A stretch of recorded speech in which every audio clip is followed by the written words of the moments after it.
Now, this also ties into a third theme that I wanted to touch, which really has to do with COVID-19 and the globalization.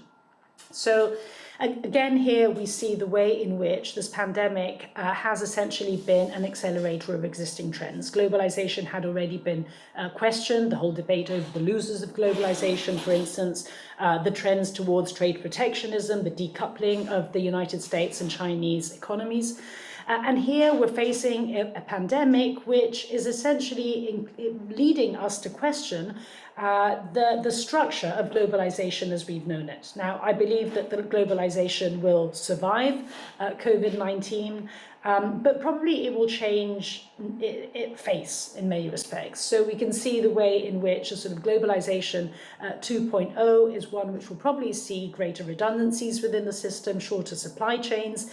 So basically, we're going to see most likely a globalization that is going to be more regionalized in nature. Now, this, and to conclude, has three sets of implications.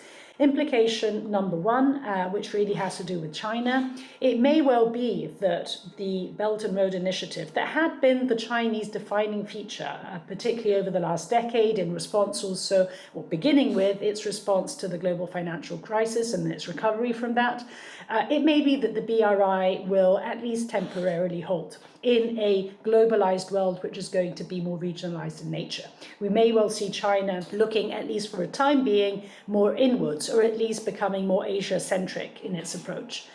Implication number two is that this actually does provide the potential, a structural potential for a transatlantic reconciliation.